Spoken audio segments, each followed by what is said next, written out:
जब मैं 7 साल की थी, फरहान और आर्या हमेशा मुझे ब्रिज पर ले जाकर मारते पीटते और पैसे भी छीन लेते थे। मगर एक दिन जब उन्होंने बहुत मारा और पीटा मुझे, मैंने भी चिल्लाकर कह दिया कि कल मैं ये सारी बात टीचर को बताऊंगी। तभी आर्या ने मेरे पेट में लात मारी और मैं वहीं पर बेहोश हो गई। और फिर आंख खुली तो तब तक अंधेरा हो चुका था एंड फरहान आर्या भी चले गए थे। तो मैं घर आ गई। अगली सुबह आराम से उठी। आज संडे था और मुझे परेशान करने वाला कोई नहीं था। फिर तभी मेरी डोरबेल बजी। मैंने चेक किया तो फरहान और आर्या आए हुए थे। वो मुझे अपने साथ एक जगह ले जाने लगे। उनमें से बहुत बुरी बदबू आ रही थी और फिर हम उसी ब्रिज पर आ गए। मगर उन दोनों की स्मेल से मुझे उल्टी आने लगी और तभी मेरी नजर ब्रिज के नीचे पड़ी फरहान और आर्या की लाश पर गई और मुझे याद आया कि कैसे आर्या ने मेरे पेट में लात मारी थी। असल में कल हुआ यूं था कि जब आर्या ने मेरे पेट में लात मारी, मैंने उन्हें धक्का दे दिया और फिर मैंने फरहान और आर्या को देखा तो उन्होंने खुद ब खुद अपनी गर्दन चटकाई और वहां से गायब हो गए। जब मैं 7 साल की थी, फरहान और आर्या हमेशा मुझे ब्रिज पर ले जाकर मारते पीटते और पैसे भी छीन लेते थे।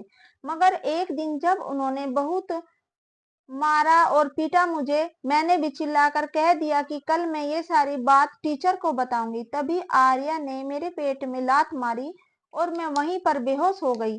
और फिर आंख खुली तो तब तक अंधेरा हो चुका था एंड फरहान आर्या भी चले गए थे।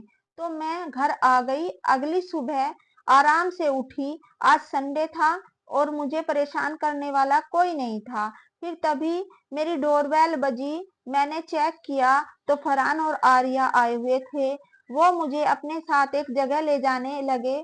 उनमें से बहुत बुरी बदबू आ रही थी और फिर हम उसी ब्रिज पर आ गए। मगर उन दोनों की स्मेल से मुझे उल्टी आने लगी और तभी मेरी नजर ब्रिज के नीचे पड़ी फरहान और आर्या की लाश पर गई और मुझे याद आया कि कैसे आर्या ने मेरे पेट में लात मारी थी। असल में कल हुआ यूं था कि जब आर्या ने मेरे पेट में लात मारी, मैंने उन्हें धक्का दे दिया और फिर मैंने फरहान और आर्या को देखा तो उन्होंने खुद ब खुद अपनी गर्दन चटकाई और वहां से गायब हो गए। जब मैं 7 साल की थी, फरहान और आर्या हमेशा मुझे ब्रिज पर ले जाकर मारते पीटते और पैसे भी छीन लेते थे। मगर एक दिन जब उन्होंने बहुत मारा और पीटा मुझे, मैंने भी चिल्लाकर कह दिया कि कल मैं ये सारी बात टीचर को बताऊंगी। तभी आर्या ने मेरे पेट में लात मारी और मैं वहीं पर बेहोश हो गई और फिर आंख खुली तो तब तक अंधेरा हो चुका था एंड फरहान आर्या भी चले गए थे। तो मैं घर आ गई। अगली सुबह आराम से उठी। आज संडे था और मुझे परेशान करने वाला कोई नहीं था। फिर तभी मेरी डोरबेल बजी। मैंने चेक किया तो फरहान और आर्या आए हुए थे। वो मुझे अपने साथ एक जगह ले जाने लगे।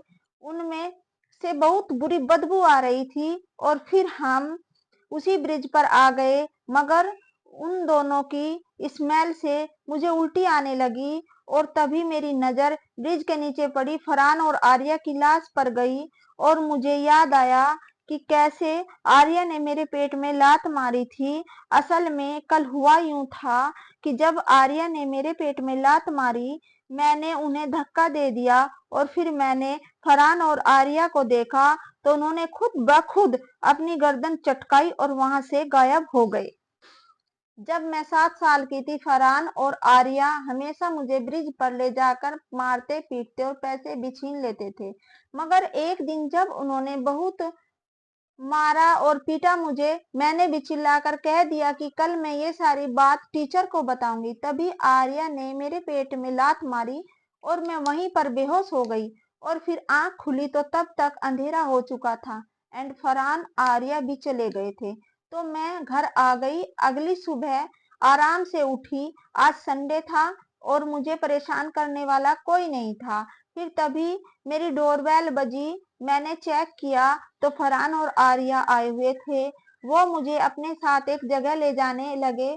उनमें से बहुत बुरी बदबू आ रही थी और फिर हम उसी ब्रिज पर आ गए, मगर उन दोनों की स्मेल से मुझे उल्टी आने लगी और तभी मेरी नज़र ब्रिज के नीचे पड़ी फरहान और आर्या की लाश पर गई और मुझे याद आया कि कैसे आर्या ने मेरे पेट में लात मारी थी। असल में कल हुआ यूं था कि जब आर्या ने मेरे पेट में लात मारी, मैंने उन्हें धक्का दे दिया और फिर मैंने फरहान और आर्या को देखा तो उन्होंने खुद ब खुद अपनी गर्दन चटकाई और वहां से गायब हो गए। जब मैं 7 साल की थी, फरहान और आर्या हमेशा मुझे ब्रिज पर ले जाकर मारते पीटते और पैसे भी छीन लेते थे। मगर एक दिन जब उन्होंने बहुत मारा और पीटा मुझे, मैंने भी चिल्लाकर कह दिया कि कल मैं ये सारी बात टीचर को बताऊंगी। तभी आर्या ने मेरे पेट में लात मारी और मैं वहीं पर बेहोश हो गई और फिर आंख खुली तो तब तक अंधेरा हो चुका था एंड फरहान आर्या भी चले गए थे। तो मैं घर आ गई। अगली सुबह आराम से उठी। आज संडे था और मुझे परेशान करने वाला कोई नहीं था। फिर तभी मेरी डोरबेल बजी। मैंने चेक किया तो फरहान और आर्या आए हुए थे। वो मुझे अपने साथ एक जगह ले जाने लगे।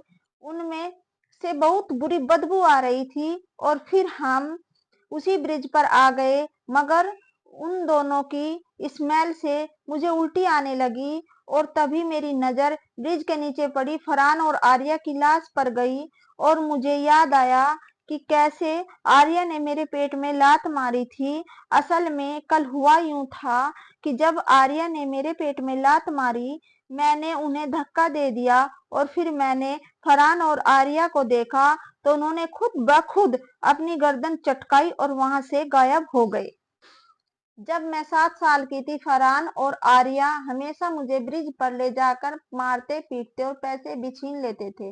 मगर एक दिन जब उन्होंने बहुत मारा और पीटा मुझे, मैंने भी चिल्लाकर कह दिया कि कल मैं ये सारी बात टीचर को बताऊंगी। तभी आर्या ने मेरे पेट में लात मारी और मैं वहीं पर बेहोश हो गई और फिर आंख खुली तो तब तक अंधेरा हो चुका था एंड फरहान आर्या भी चले गए थे। तो मैं घर आ गई। अगली सुबह आराम से उठी। आज संडे था और मुझे परेशान करने वाला कोई नहीं था। फिर तभी मेरी डोरबेल बजी। मैंने चेक किया तो फरहान और आर्या आए हुए थे। वो मुझे अपने साथ एक जगह